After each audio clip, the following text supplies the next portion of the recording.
तो आज बात करेंगे भाई 10 most important question on resistivity. 10th board class के लिए 10 इंपोर्टेंट क्वेश्चंस कौन कौन से हैं जो रेजिस्टिविटी के ऊपर हैं। तो केवल रेजिस्टिविटी के ऊपर जो क्वेश्चंस हैं उनके बारे में बात करेंगे और रेजिस्टेंस के क्वेश्चंस अलग से कर लेंगे। लेकिन थोड़ा सा उससे पहले थोड़ी सी उसकी जो कॉन्सेप्ट्स हैं रेजिस्टेंस की और रेजिस्टिविटी की उनके ऊपर बात करेंगे। तो सबसे पहले बात आती है भाई रेजिस्टिविटी क्या है या रेजिस्टेंस क्या है, उसके बारे में बात करते हैं। तो सबसे इंपॉर्टेंट पहले आपको बता देता हूँ कि बहुत ही अच्छा एग्जाम्पल मैं लेके आया हूँ आपके लिए। सपोज कोई बंदा है, उसको दौड़ लगानी है भाई, दौड़ना है उसको रास्ते में, ठीक है। और उसको 1 किलोमीटर तक दौड़ना है। उसको बोल दिया गया कि भाई तुझे 1 किलोमीटर तक दौड़ना है, ठीक है। उसको एक रास्ता दे दिया, इस रास्ते पे दौड़ना है, ठीक है। अब वो दौड़ने के लिए तैयार हो गया। उसके बाद उसको बोला जाता है थोड़ी देर के बाद कि नहीं भाई तुझे 2 किलोमीटर दौड़ना है।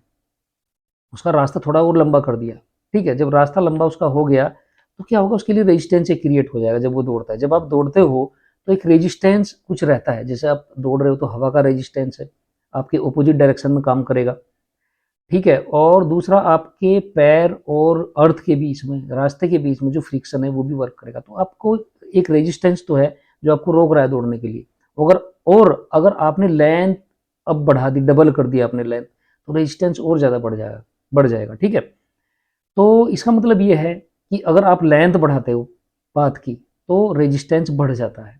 ये इंपॉर्टेंट चीज़ यहाँ पे है, ठीक है। दूसरी चीज़ ये है कि अगर आप अभी तक तो आप अकेले दौड़ रहे हो, अब अगर आप भीड़ के साथ उसी रास्ते पर दौड़ो और भी लोग दौड़ रहे हैं तो क्या होता है, आपका रेजिस्टेंस बढ़ जाता है और भी फिर एक रेजिस्टेंस क्रिएट हो जाता है कि यार बहुत सारे लोग दौड़ रहे हैं, थोड़ा सा फ्रीली आप मूव नहीं कर पाते हो, दौड़ नहीं पाते हो। इसका मतलब ये है कि आपको रास्ता अगर आपका चौड़ा हो जाए, बहुत सारे लोग दौड़ रहे हैं, थोड़ा और चौड़ा हो जाए, आपको ज़्यादा जगह मिलेगी तो रेजिस्टेंस कम हो जाएगा।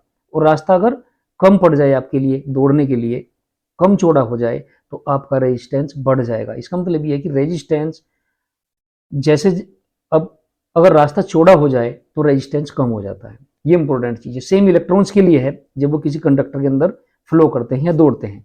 सब आप वो इलेक्ट्रॉन आपकी तरह हैं। अब इलेक्ट्रॉन का अगर रास्ता लंबा हो जाए, जैसे वायर एक लंबा आपने ले लिया, तो रेजिस्टेंस उस इलेक्ट्रॉन के लिए बढ़ जाएगा दौड़ने के लिए, फ्लो करने के लिए उस कंडक्टर के अंदर, ठीक है। अब अगर क्रॉस सेक्शन एरिया वायर बढ़ जाए, थोड़ी सी इलेक्ट्रॉन्स, क्योंकि बहुत सारे इलेक्ट्रॉन्स दौड़ रहे हैं, अब थोड़ा सा क्रॉस सेक्शन एरिया आपने बढ़ा दिया तो उसको रास्ता ज़्यादा मिलता है, तो अब वो क्या है, फ्रीली मूव कर पाएगा, तो उसको रेजिस्टेंस कम बियर करना पड़ेगा, ठीक है। तो इसका मतलब ये है कि रेजिस्टेंस वो डिपेंड करता है लेंथ के ऊपर भी और क्रॉस सेक्शन एरिया, दोनों के ऊपर डिपेंड करता है। और अगर लेंथ बढ़ा दी जाए, ठीक है, तो रेजिस्टेंस भी बढ़ जाएगा। इसका मतलब यह है कि रेजिस्टेंस और लेंथ के डायरेक्टली प्रोपोर्शनल होता है भाई, ठीक है।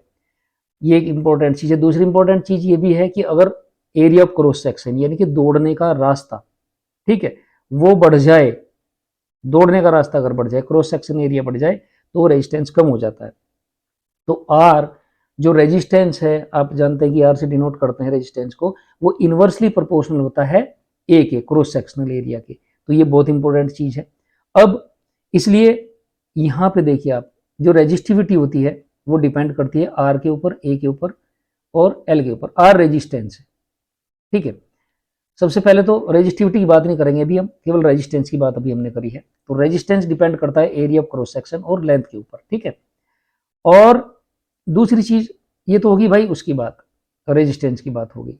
अब बात रेजिस्टिविटी क्या बोला आगे, फिर ये कहाँ से आ गई, इसकी क्या जरूरत थी। ये डिपेंड करती है कि मटेरियल क्या है जिसके अंदर फ्लो कर रहे हैं, यानी कि आप रास्ते के ऊपर बात करें। रेजिस्टिविटी को मान लीजिए आप रास्ता है भाई आपके दौड़ने के लिए, ठीक है। रास्ते की कंडीशन कैसी है, ठीक है। रास्ते की कंडीशन ऐसी भी हो सकती है कि एकदम बिल्कुल स्मूथ रास्ता है भाई, तो बहुत बढ़िया है, बहुत अच्छा है। फिर तो एक दूसरा रास्ता ऐसा भी हो सकता है, अभी उसी बंदे को बोला जाए कि भाई एक खुरदरा रास्ता है, वहां पर मिट्टी कंकड़ इस तरह की चीज है, या बहुत ही स्लीपी है, वहां पर पानी पड़ा हुआ है, तो रास्ते की कंडीशन को बताती है आपकी रेजिस्टिविटी, ठीक है। तो रेजिस्टिविटी के लिए आपको पाथ की लेंथ, लेंथ के ऊपर डिपेंड नहीं करती, या कितना बड़ा रास्ता, चौड़ा रास्ता है उसके ऊपर डिपेंड नहीं करती, वो कंडीशन किस तरह की है। क्योंकि वो तो आपको थोड़े से रास्ते से पता चल जाएगा कि भाई रास्ता कैसा है, बहुत ज्यादा लंबा लेंथ की जरूरत नहीं है, ऐसी क्रॉस सेक्शन देखने की जरूरत नहीं है उसको एरिया। तो इसलिए रेजिस्टिविटी जो चीज है वो बताती है आपकी कंडीशन क्या है। यानी कि कंडक्ट इलेक्ट्रॉन्स के लिए अगर बात करें तो वो ये बताएगी कि जो कंडक्टर है जिसमें इलेक्ट्रॉन्स को फ्लो करना है उसकी कंडीशन कैसी है। ठीक है, जैसे रास्ते की कंडीशन है तो उसी को ये डिनोट करेगी। ठीक है, तो ये होगी रेजिस्टिविटी। तो अब बात करते हैं भाई हम जो इम्पोर्टेंट, तो रेजिस्टिविटी होगी भाई। रेजिस्टिविटी अगर आप फॉर्मूले से भी देखें, ये फॉर्मूला है resistivity, rho is equal to होता है आर ए अपॉन एल। ठीक है, यानी कि ये रेजिस्टिविटी क्यों डिपेंड नहीं करती है उसके ऊपर, मतलब ए के एरिया के ऊपर और एल के ऊपर क्यों डिपेंड नहीं करती, ये भी डिस्कस कर लेते हैं। ये भी बहुत इंपॉर्टेंट कॉन्सेप्ट है भाई। फॉर्मूले से आपको दिखाई दे रहा है कि रेजिस्टिविटी आर भी है, उसमें रेजिस्टेंस भी है और एरिया ऑफ क्रॉस सेक्शन भी और एल भी है। फॉर्मूले में तो दिख रहा है कि भाई है सारी चीज, तो सब पे डिपेंड करती है, बट डिपेंड नहीं करती। मैं आपको समझा दे रहा हूँ कैसे डिपेंड नहीं करती, वो यहाँ भी आप देख सकते हैं। ये एग्जाम्पल से आपको बताया। तो सपोज आपने, ये एल है, ठीक है भाई, कंडक्टर की लेंथ है। अगर मैं एल को 2 टाइम्स कर दूं, 2 गुना कर दूं, तो आपको पता है जो रेजिस्टेंस है वो भी एल के ऊपर डिपेंड करता है। जब आप लेंथ 2 टाइम्स करोगे तो रेजिस्टेंस भी 2 टाइम्स हो जाएगा। इसका मतलब अगर मैं इसको 12 करता हूं तो ये अपने आप ही आर भी 2 आर हो जाएगा। तो 2 से 2 कैंसिल आउट हो जाएंगे, तो इसके ऊपर रेजिस्टिविटी के ऊपर, रो के ऊपर कोई इंपैक्ट नहीं आएगा। ठीक है, तो एल के ऊपर ऐसे डिपेंड नहीं करती है वो। अब बात आती है ए की, क्रॉस सेक्शन एरिया की। क्रॉस सेक्शन एरिया आपको पता है जो रेजिस्टेंस है वो क्रॉस सेक्शन एरिया के इनवर्सली प्रोपोर्शनल है। अगर आप क्रॉस सेक्शन एरिया को डबल करते हो, ठीक है, तो रेजिस्टेंस उसका हाफ हो जाएगा, यानी कि इसको 2a करते हो तो आर की जगह आर अपॉन 2 हो जाएगा, तो 2 से 2 फिर कैंसिल हो जाएगा। इसलिए आपकी रेजिस्टिविटी जो रो है वो स्टिल अभी भी उतनी रहेगी। इसलिए जो रेजिस्टिविटी है वो एरिया के ऊपर भी डिपेंड करती है और लेंथ के ऊपर डिपेंड नहीं करती, बट आर के ऊपर डिपेंड जरूर करती है। अगर आप देखा जाए तो यूनिट एरिया अगर हम लें 1 मीटर स्क्वायर और 1 मीटर स्क्वायर ही लेंथ ले लें तो रो आर के इक्वल हो जाती है। ठीक है, यानी कि जो रेजिस्टिविटी है वो उसको हम स्पेसिफिक रेजिस्टेंस भी बोल सकते हैं। और ये रेजिस्टेंस जो है किसी कंडक्टर का, ये उस कंडक्टर की प्रॉपर्टी है। जैसे रास्ते की प्रॉपर्टी है वो कि गीला है रास्ता या कंकड़ पत्थर है या बिल्कुल स्मूथ है, वो लेंथ या एरिया पर डिपेंड नहीं करते। ठीक ठीक है, इसी तरह से रेजिस्टिविटी भी लेंथ या एरिया के ऊपर डिपेंड नहीं करेगी, केवल मटेरियल के ऊपर डिपेंड करेगी। क्योंकि अलग अलग मटेरियल हो गए तो अलग अलग रेजिस्टिविटी हो गई, अलग अलग रास्ते हो गए तो उनकी प्रॉपर्टीज अलग अलग होगी। यही है चीज इंपॉर्टेंट भाई रेजिस्टिविटी के लिए। ठीक है, अब इसकी रेजिस्टिविटी के ऊपर थोड़ी सी इसकी वो है आपके टिप्स एंड ट्रिप्स हैं, वो आप ध्यान रखेंगे। उस पर क्वेश्चन आ जाते हैं, कई बार 1 नंबर का क्वेश्चन भी आ जाता है, तो मैं आपको बता दे रहा हूँ क्या क्या है वो। सबसे पहले भाई इसका formula rho is equal to R A upon L है। ठीक है, और resistivity is the specific resistance of material of conductor of 1 m length and cross section area 1 meter square. The SI unit is ohm meter. Resistivity की जो unit है वो SI unit वो ओम metre है। दूसरी चीज इंपॉर्टेंट है, resistivity depends on the properties of material. केवल प्रॉपर्टीज यानी कि मटेरियल कौन सा है, अगर मटेरियल चेंज हो जाता है तो आपकी रेजिस्टिविटी चेंज हो जाएगी। अगर सेम मटेरियल है तो सेम मटेरियल के लिए रेजिस्टिविटी चेंज नहीं होगी। इंपॉर्टेंट चीज है, कई बार वो क्वेश्चन घुमा के पूछ लेता है मटेरियल वही है तो रेजिस्टिविटी कितनी होगी, लेंथ में या आपके एरिया में वो चेंज कर देगा, मटेरियल वही है तो रेजिस्टिविटी चेंज नहीं होगी, सेम वही होगी। इस तरह के कई बार क्वेश्चन आए हुए हैं भाई, ये चीज आपको ध्यान रखनी है। ठीक है, it does not depend on the area और लेंथ ऑफ द कंडक्टर। आगे बढ़ते हैं। अब बात आती है resistivity depends on temperature of conductor. Resistivity जिस तरह से रेजिस्टेंस भी डिपेंड करता है टेम्परेचर के ऊपर, टेम्परेचर के ऊपर डिपेंड करती है। ठीक है, और resistivity of most metals increase with increase in temperature. Most metals की रेजिस्टिविटी, जैसे रेजिस्टेंस भी टेम्परेचर इंक्रीज करने पर इंक्रीज हो जाता है, वैसे रेजिस्टिविटी भी टेम्परेचर इंक्रीज करने पर इंक्रीज हो जाएगी। ठीक है, टेम्परेचर इंक्रीज करने पर अगर रेजिस्टिविटी बढ़ रही है, इसका मतलब ये है जैसे आप किसी मेटल का टेम्परेचर, कंडक्टर का टेम्परेचर अगर आप बढ़ाते हैं तो रेजिस्टेंस या रेजिस्टिविटी बढ़ जाते हैं। और जब दोनों बढ़ गए इसका मतलब इलेक्ट्रॉन के फ्लो के लिए थोड़ी सी प्रॉब्लम होती है, क्योंकि रेजिस्टेंस बढ़ गया, यानी कि इतनी स्मूथली वो अब फ्लो नहीं कर पाएंगे अगर आपने टेम्परेचर बढ़ा दिया। ये आप चीज माइंड कीजिए, नोट कर लीजिए। दूसरी चीज है resistivity of insulators, ebonite, glass, diamond etcetera does not change with temperature. अब इंसुलेटर की बात हो रही है भाई, उनकी रेजिस्टिविटी पे क्या इंपैक्ट पड़ता है, अगर आपने टेम्परेचर बढ़ा दिया तो कोई चेंज नहीं होता भाई, ये भी इंपॉर्टेंट एक क्वेश्चन बन सकता है और आए भी हैं इस तरह के क्वेश्चन बोर्ड में। दूसरी चीज है रेजिस्टिविटी ऑफ सेमीकंडक्टर्स। अब सेमीकंडक्टर्स जैसे सिलिकॉन है, जर्मेनियम है, decrease with increase in temperature, ये इंपॉर्टेंट चीज है भाई। अगर ये उल्टा है उसका, जो कंडक्टर का था उसका उल्टा है, अगर आप टेम्परेचर इंक्रीज करते हैं तो रेजिस्टिविटी सेमीकंडक्टर्स की डिक्रीज होती है। अब आगे बढ़ते हैं भाई, अब आते हैं भाई क्वेश्चन के ऊपर, बात आती है, स्टार्ट करते हैं क्वेश्चन। तो ये केवल रेजिस्टिविटी की क्वेश्चन है भाई। अगर आप ये क्वेश्चन कर लेते हो तो रेजिस्टिविटी का कोई भी क्वेश्चन आ जाएगा, आप उसमें मार नहीं खाओगे, बड़े आराम से कर दोगे। बस थोड़ा सा आपको ध्यान रखना है कॉन्सेप्ट का जो आपको बताई जा रही है। Wire of given material having length L and area of cross section A has resistance of 4 ओम। ठीक है भाई, कोई वायर है जिसकी लेंथ एल है, क्रॉस सेक्शन एरिया ए है और रेजिस्टेंस 4 ओम है। What would be the resistance of another wire.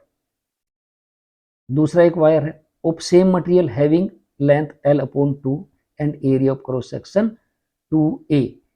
Area of cross section अब बढ़ गया है उसका, सेम मटेरियल का है और एल अपॉन 2 लेंथ होगी। मतलब अगर सेम मटेरियल है, आपको जैसे भी बताया था, तो इंपॉर्टेंट चीज ये आप नोट कर लीजिए तुरंत कि भाई रेजिस्टिविटी उसकी वही रहने वाली है जो पहले थी, उसमें चेंज नहीं होगा। एल और ए वो चेंज हो गए। ठीक है, तो देखते हैं कैसे करते हैं इसको। ये था भाई रेजिस्टिविटी की रो है, वो चेंज नहीं होगी, लेंथ एल है, एरिया ऑफ क्रॉस सेक्शन ये है, यहाँ पर इसको एरिया क्रॉस सेक्शन बोलते हैं, और उसका रेजिस्टेंस सपोज आर है। तो R1 स्टार्टिंग में क्या था भाई, रोहो, वही फॉर्मूला हमने लगाया, रोहो वाला फॉर्मूला, रेजिस्टिविटी वाला फॉर्मूला। तो वहां से आर की वैल्यू अगर निकालेंगे तो R1 is equal to rho. Starting में सपोज उसकी लेंथ एल थी और क्रॉस सेक्शन एरिया ए था। ठीक है, तो इज इक्वल टू आ गया आपका 4 ओम, ये दिया हुआ है। ठीक है, 4 ओम ये दिया हुआ है। तो नाउ फॉर सेकंड वायर, अब दूसरा वायर जो है सेम मटेरियल का है, तो रेजिस्टिविटी तो वही रहने वाली है उसकी भाई, लेकिन इस बार लेंथ कितनी होगी, एल अपॉन 2, तो एल अपॉन 2 रख देंगे और ए की जगह कितना रख देंगे, वो डबल हो गया तो 2 ए रख दिया। तो यहाँ पर आ जाएगा भाई आपका ये 1/4 इंटू रोहो इंटू एल अपॉन ए, ये आ जाएगा। ठीक है, अब रोहो एल अपॉन ए की वैल्यू तो आपको पता है भाई, उसकी जगह आप रख देंगे कितना, 1/4 रोहो एल अपॉन ए। तो R2 की वैल्यू कितनी आ जाएगी भैया, 1/4 इंटू ये, इसकी जगह रोहो एल अपॉन ए की जगह कितना रख दोगे भाई, R1 रख दोगे, R1 रख दिया यहाँ से।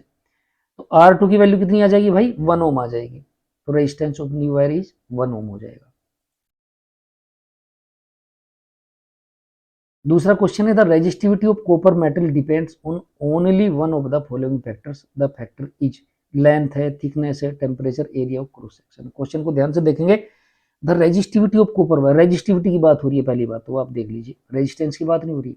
Copper metal depends on only, आपको पता है रेजिस्टिविटी केवल मेटल के ऊपर या मटेरियल के ऊपर डिपेंड करती है, वो एरिया ऑफ क्रॉस सेक्शन के ऊपर डिपेंड नहीं करती, वो थिकनेस के ऊपर डिपेंड नहीं करती और वो लेंथ के ऊपर भी डिपेंड नहीं करती, वो टेम्परेचर के ऊपर हाउएवर डिपेंड करती है। तो इसका ऑप्शन होना चाहिए सी। आपको बताया था कि एरिया के ऊपर डिपेंड नहीं करती, एल के ऊपर डिपेंड नहीं करती, भले चाहे फॉर्मूले में वो है। ठीक है, तो इसका आंसर होना चाहिए टेम्परेचर, टेम्परेचर के ऊपर डिपेंड करती है और इंक्रीज हो जाती है टेम्परेचर इंक्रीज होने पर, ये भी आपको बताया था। तो क्वेश्चन नंबर 3 है भाई, अब a copper wire of length 2 meter and area cross section is 1.7 into 10 to the power minus 6 meter square has a resistance of 2 into 10 to the power minus 2 ohm, calculate the resistivity of copper। इसमें क्या करना है आपको, resistivity निकालनी है, यही formula आपको use करना है। सारी चीज दी हुई है और ऐसा यूनिट में ही दी हुई है, अगर ऐसा यूनिट में आपको नहीं दी हुई तो आप कन्वर्ट कर लेंगे। ठीक है, तभी ओम मीटर में आपका आंसर आएगा।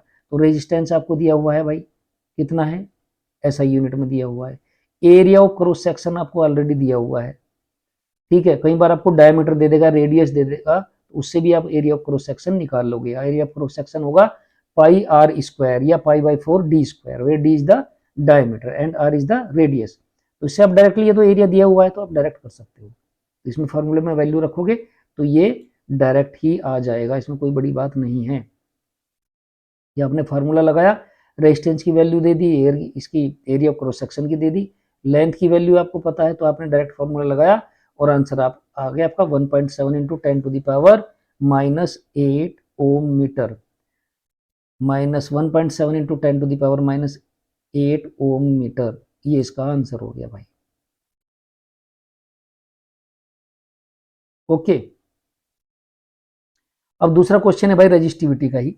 Resistivity of a given copper wire of length 2m is 1.7 into 10⁻⁻8 ohm metre.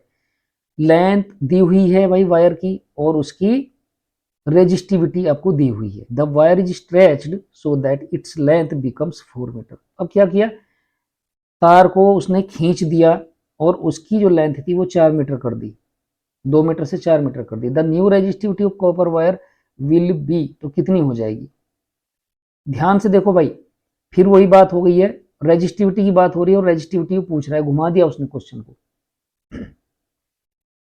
Length से और एरिया ऑफ क्रॉस सेक्शन से रेजिस्टिविटी का कोई मतलब नहीं। अगर मटेरियल सेम है तो न्यू रेजिस्टिविटी भी वही रहने वाली है जो पहले थी। भाई आपको जैसे बताया था कि रास्ते की, एक रास्ता अगर है, एक ही रास्ता है, ठीक है, और उसकी आपने लेंथ बढ़ा दी चाहे चौड़ाई बढ़ा दी, आपको पता है कि वो रास्ता तो कंकड़ पत्थर उसमें है, तो कंकड़ पत्थर उसमें है तो उसकी प्रॉपर्टी, उसके कैरेक्टरिस्टिक जो रास्ते का वो चेंज नहीं होगा अगर वही रास्ता है। तो इसका मतलब ये हो गया कि रेजिस्टिविटी वही रहने वाली है जो पहले थी, कोई कैलकुलेशन करने की आपको जरूरत नहीं है।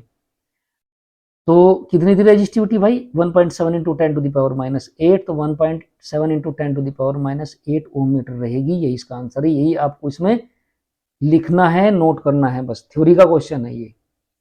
देखो, resistivity is the characteristic property of material, it will not change with length और ब्रेथ।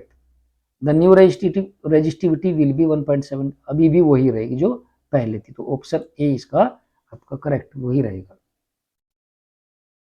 अब क्वेश्चन नंबर 5 है भाई, बहुत इंपॉर्टेंट क्वेश्चन है ये भी। If the diameter of wire is doubled, diameter आपने डबल कर दिया तो the resistance of wire will B.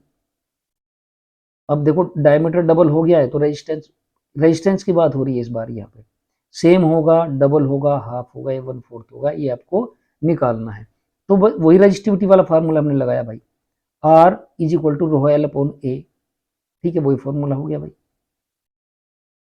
किस तरह से डिपेंड करता है resistance? Area of cross section के ऊपर, क्योंकि अगर आपका डायमीटर चेंज होगा तो एरिया भी चेंज हो जाएगा भाई। तो डिपेंड करता है भाई, देखो सेम लेंथ के लिए तो are directly proportional to 1/a है, यानी कि ए के इनवर्सली प्रोपोर्शनल है आपका रेजिस्टेंस, ठीक है।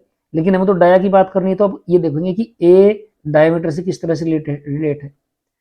एरिया ऑफ क्रॉस सेक्शन आपको पता है कि π/4 डी स्क्वायर होता है, यानी कि डी स्क्वायर के डायरेक्टली प्रोपोर्शनल है। ए की वैल्यू अगर मैं यहाँ रख दूं तो ये आ जाएगा R directly proportional to 1/d square. या अगर प्रोपोर्शनलिटी का आपको साइन हटाना तो एक कांस्टेंट आ जाएगा के, उससे मल्टीप्लाई कर दोगे तो प्रोपोर्शनलिटी का साइन हट जाएगा, इक्वलिटी का आ जाएगा, तो ये के अपॉन डी स्क्वायर हो गया। इसका मतलब डायमीटर के ऊपर इस तरह से डिपेंड करता है भाई, ठीक है। आर इज इक्वल टू के अपॉन डी स्क्वायर, इस तरह से डिपेंड करेगा, बस यही फार्मूला आपको यूज करना है। तो R1 इज इक्वल टू के जो कांस्टेंट है upon D square, suppose initial जो डायमीटर था वो डी था तो डी स्क्वायर हो गया। अब सेकंड, अब क्या हुआ भाई, R2 के तो उतना ही रहेगा दोनों के लिए। अब कितना हो गया, डायमीटर डबल हो गया, यानी कि 2d का होल स्क्वायर हो जाएगा, तो कितना हो जाएगा के अपॉन 4d स्क्वायर। ये इक्वेशन नंबर सेकंड होगी। तो आपको R2 R1 में रिलेशन निकालना है, तो इक्वेशन नंबर सेकंड को इक्वेशन फर्स्ट से डिवाइड कर देंगे हम लोग, ठीक है। तो divide equation second by equation first, तो ये आ जाएगा भाई आपका R2, ये हो गया, ये R1 हो गया, तो R2 अपॉन R1 आ जाएगा के अपॉन 4d स्क्वायर अपॉन के अपॉन डी स्क्वायर। तो ये आ जाएगा आपका, इससे कैंसिल हो जाएगा, के अपॉन डी स्क्वायर से के अपॉन डी स्क्वायर, ये आ जाएगा 1/4। R2 कितना आ जाएगा, R1 इधर पहुंच जाएगा, R2 इज इक्वल टू आ जाएगा R1/4। इसका मतलब जो न्यू रेजिस्टेंस R2 है वो ओल्ड पुराने रेजिस्टेंस के R1 के 1/4 हो गया, यानी कि 1/4 हो जाएगा R1 का, तो 1/4 हो जाएगा भाई, ठीक है। ये इसका आंसर डी सही है। इंपॉर्टेंट क्वेश्चन है भाई, इस तरह क्वेश्चन एक जरूर आने वाला है। ये इसका आंसर हो गया भाई 1/4। इसके बाद है भाई आपका 6 ohm resistance wire is doubled up by folding. ये भी बहुत इंपॉर्टेंट क्वेश्चन है, ये भी आया हुआ है कई बार, कई बार आया हुआ है ये question. A 6 ohm resistance wire is doubled up by folding. एक 6 ओम का रेजिस्टेंस का एक तार था, उसने आपको डबल कर दिया। उसने क्या किया, वायर को डबल किया किसी बंदे ने, ठीक है, उसको डबल कर दिया गया, फोल्ड कर दिया उसको। जब आप डबल करोगे तो क्या होगा, the new resistance of wire will be, तो कितना रेजिस्टेंस हो जाएगा, रेजिस्टेंस ही पूछ रहा है। ये हमेशा ध्यान रखें क्वेश्चन में कि पूछ क्या रहा है, रेजिस्टेंस रेजिस्टिविटी तो नहीं पूछ रहा है कहीं। अब डबल कर दिया भाई फोल्ड करके, तो जब डबल करेगा तो क्या होगा, उसकी लेंथ हो जाएगी हाफ, और जो एरिया ऑफ क्रॉस सेक्शन है वो कितना हो जाएगा भाई, डबल हो जाएगा। देखो इस तरह से था आपका भाई कोई वायर, सबसे पहले ये था, इसका क्रॉस सेक्शन एरिया वो था ए, लेंथ थी उसकी एल, लेकिन अब क्या किया, इसको बीच में से मोड़ दिया, यहां से मोड़ के ऐसे कर दिया उल्टा, तो लेंथ तो हो जाएगी एल अपॉन 2, और क्रॉस सेक्शन एरिया कितना हो जाएगा, डबल हो जाएगा पहले, यानी कि 2a हो जाएगा, यानी कि इस तरह से हो जाएगा कुछ कहानी, ऐसा हो जाएगा। लेंथ होगी एल अपॉन 2, एरिया हो गया 2a। तो अब आपको नया निकालना है, कुछ नहीं करना। तो स्टार्टिंग में क्या था भाई, r is equal to rho into L upon A, starting में तो एल उसकी लेंथ थी और ए क्रॉस सेक्शन एरिया, तो इक्वेशन फर्स्ट मान लिया इसको। अब क्या हुआ भाई, अब आपको डबल करना है, न्यू रेजिस्टेंस क्या हो जाएगा भाई, रो इंटू एल, एल अब कितना हो गया, एल अपॉन 2, तो एल अपॉन 2 रख देंगे, अपॉन ए कितना हो गया भाई, अब 2a हो गया, तो 2a रख देंगे। तो ये आ जाएगा आपका रोहो एल अपॉन 4a, तो रोहो एल अपॉन ए अलग कर दिया, इंटू 1/4 अलग कर दिया। रोहो एल अपॉन ए, इसकी जगह कितना लिख सकता हूँ मैं, फ्रॉम इक्वेशन फर्स्ट आर रख सकता हूँ, तो आर लिख दिया, अपॉन 4 हो जाएगा, ठीक है भाई। और आर अपॉन 4 हो गया, तो आर की वैल्यू उसने दी हुई है पहले से 6 ओम, तो 6 अपॉन 4 हो जाएगा, तो 1.5 ओम इसका आंसर आ जाएगा। इसका मतलब जो न्यू रेजिस्टेंस है वो कितना हो जाएगा भाई, 1.5 ओम। ये क्वेश्चन हो गया। अब नेक्स्ट क्वेश्चन है भाई, इस तरह के क्वेश्चन आए हुए हैं तो आप बहुत ध्यान रखेंगे, आपको एक चार्ट देखना है, बस थोड़ा सा एक लर्न रखना, थोड़ा सा माइंड में बस रिमाइंड रखना है इसको। The electrical resistivities of 3 materials P, Q and R given below। ठीक है भाई, देखो 3 मटेरियल हैं आपके पास P, Q और R, उनकी इलेक्ट्रिकल रेजिस्टिविटीज आपको यहाँ पे दी हुई है ओम मीटर में, ठीक है। Which material will you use making electric wires, electric, तो कौन सा मटेरियल आप इलेक्ट्रिक वायर बनाने के लिए यूज करेंगे, कौन सा material handle for soldering iron, soldering of iron के लिए कौन सा आप यूज कर सकते, उसका हैंडल बनाने के लिए कौन सा यूज करोगे भाई आप, सोलर सेल्स बनाने के लिए कौन से मटेरियल में से यूज कर सकते हो, तो give reason for your choice. सबसे पहले आपको ये देखना जरूरी है भाई, इसमें ये कंडक्टर्स हैं, मेटल हैं, अलॉयज हैं, और उनकी रेजिस्टिविटी यहाँ पे आपको दी हुई है। अगर आप ध्यान से देखें तो जो मेटल्स हैं उनकी जो रेजिस्टिविटी है, तो वो देख रहे हैं आप 1.6 इंटू 10⁻⁻8 ओम मीटर है। दूसरा कॉपर की है, उसकी 1.69 थोड़ी सी ज़्यादा है, 1 इंटू 10⁻⁸ ओम मीटर है। एल्यूमिनियम की थोड़ी सी और बढ़ गई, 10⁻⁸ ओम मीटर हो गया, 2.63 से मल्टीप्लाई है। टंगस्टन की ऐसी थोड़ी सी और बढ़ी, 5.2 हो गया इंटू 10, लेकिन सब के साथ -8 तो जरूरी है। मतलब यह है कि रेजिस्टिविटी क्या है, बहुत ही कम है, ठीक है। इसका मतलब रेजिस्टेंस भी बहुत कम है उनका, और जिनका रेजिस्टेंस कम होगा उसके आप आसानी से तार बना सकते हैं, वायर बना सकते हैं, ठीक है, ताकि इलेक्ट्रिसिटी अच्छी से कंडक्ट हो सके, ठीक है भाई।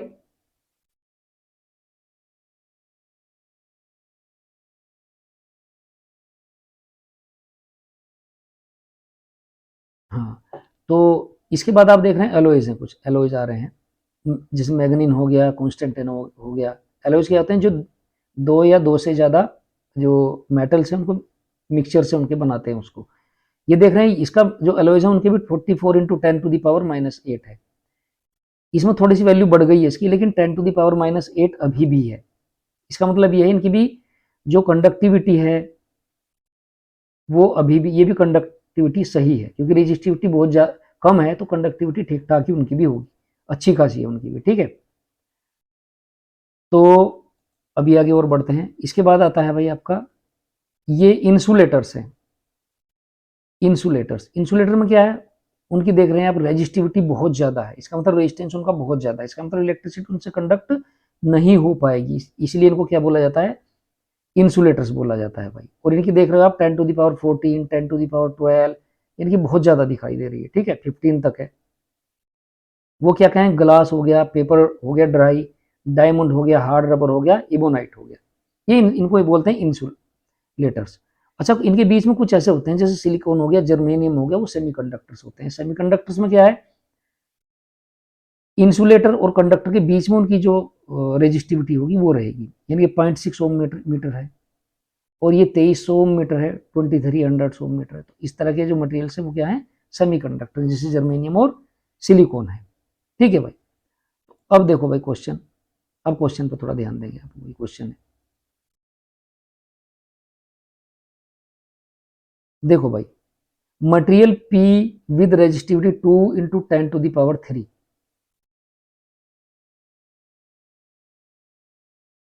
ओम metre can be use for making solar cells because it is semiconductor. आपने देखा जो 2300 था वो क्या था, सेमीकंडक्टर्स था। इसका 2300 था, तो ये 2300 ही है, वो क्या है, सेमीकंडक्टर है भाई। यहाँ पे देखो 2300 यहाँ पे है, 2300 क्या है, वो सेमीकंडक्टर है, ठीक है भाई। तो इसका आप सोलर सेल आप इसके बना सकते हो, solar cell, because it is a semiconductor, ठीक है। इसके बाद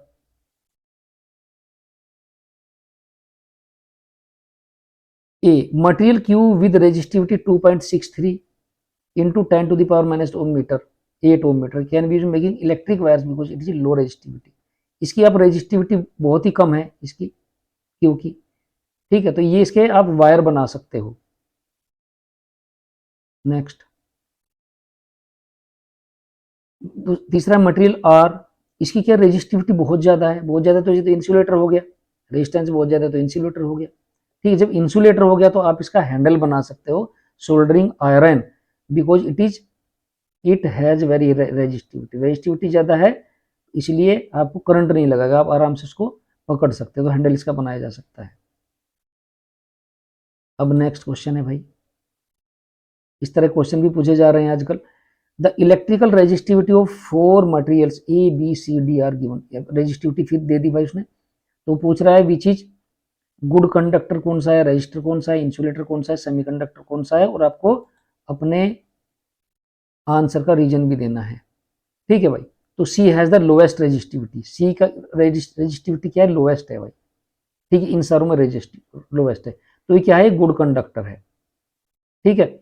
और A has next low resistivity and hence it can be use as semiconductor, A को आप सेमीकंडक्टर की तरह यूज कर सकते हो, क्योंकि कंपेरेटिवली इसकी थोड़ी सी क्या है, लोवेस्ट है उसकी कंपैरिजन में।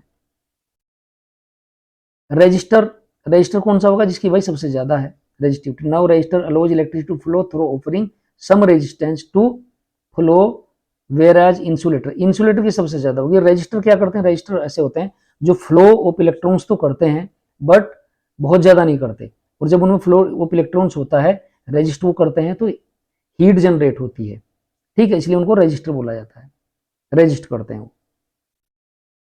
Hence, we can say that resistivity of an insulator is very high as compared to that of resistor. ठीक है.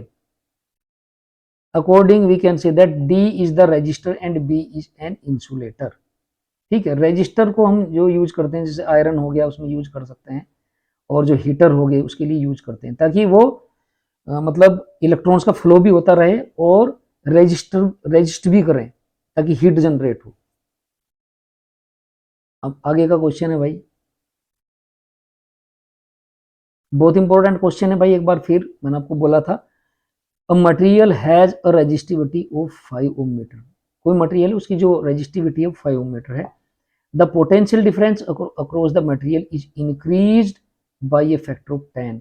अब क्या किया आपने, जो मटेरियल था उसके अक्रॉस पोटेंशियल डिफरेंस बढ़ा दिया, यानी कि V की वैल्यू को 10 टाइम्स कर दिया। तो what is the new resistivity, new resistivity आपको निकालनी, तो कौन सा फार्मूला लगाओगे भाई, ध्यान से देखो, रेजिस्टिविटी की बात हो रही है, रेजिस्टिविटी की बात हो रही है, तो रेजिस्टिविटी अगर वही है, सेम मटेरियल है अगर वही, तो रेजिस्टिविटी पे कोई चेंज नहीं होगा, ठीक है। और जब रेजिस्टिविटी आपका ये पोटेंशियल डिफरेंस बढ़ गया, पोटेंशियल डिफरेंस अगर बढ़ गया तो आपका करंट बढ़ सकता है, कम ज़्यादा हो सकता है करंट, ठीक है, लेकिन आपकी रेजिस्टिविटी वही रहने वाली है, ठीक है, वो डिपेंड नहीं करेगा, रेजिस्टेंस उतना ही रहेगा उसका, ठीक है। तो इसका जो आंसर रहेगा वो रहेगा 5 ओम मीटर, रेजिस्टिविटी पे कोई चेंज नहीं होगा। देखो आंसर इसका, resistivity is a characteristic property of material, it will not change with changing the potential difference, potential difference change होने पे ये चेंज नहीं होगा। अगर पोटेंशियल डिफरेंस बढ़ता भी है, ठीक है, तो करंट की वैल्यू बढ़ जाएगी। However it varies with temperature, हालांकि ये टेम्परेचर के ऊपर डिपेंड जरूर करती है, लेकिन टेम्परेचर चेंज की कोई बात नहीं हुई है, तो रेजिस्टिविटी इसकी वही रहेगी।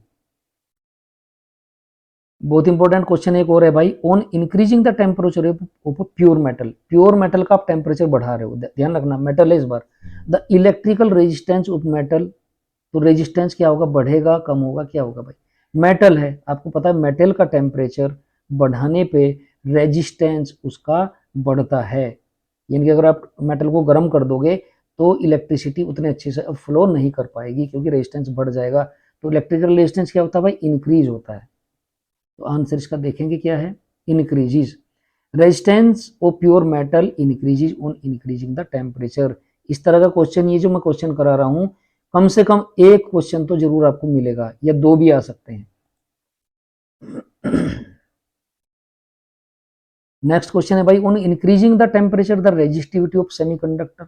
अब सेमीकंडक्टर की बात हो रही है भाई, सेमीकंडक्टर का क्या होता है भाई, इंक्रीजेज होता है, डिक्रीज होता है, remains constant, first increases then decreases, कौन सा सही है भाई, अगर सेमीकंडक्टर की बात हो तो कौन सा सही है, टेम्परेचर उतना ही है, टेम्परेचर चेंज नहीं, टेम्परेचर इंक्रीज हो रहा है, तो टेम्परेचर इंक्रीज हो रहा है तो सेमीकंडक्टर क्या होगा, डिक्रीज होगा, उसका ओपोजिट है, जो मेटल के लिए है उसके लिए ओपोजिट है, उसका इंक्रीज होने पर इंक्रीज हो रहा है, तो सेमीकंडक्टर का टेम्परेचर इंक्रीज होने पर रेजिस्टिविटी डिक्रीज होगी, ये आप ध्यान रखना।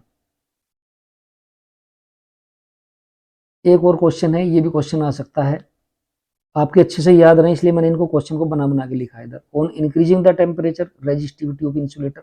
अब इंसुलेटर की बात हो रही है, टेम्परेचर इंक्रीज हो रहा है, तो इस पर क्या इंपैक्ट पड़ेगा भाई, इंसुलेटर पर अगर है तो इंसुलेटर पर कोई इंपैक्ट नहीं आता है, रिमेन्स कांस्टेंट, अगर आप टेम्परेचर बढ़ाओगे तो उसके बाद भी उसकी रेजिस्टिविटी वही रहने वाली है जो पहले थी, तो रिमेन्स कांस्टेंट रहेगी भाई रेजिस्टिविटी। ये हो गया इंसुलेटर के लिए।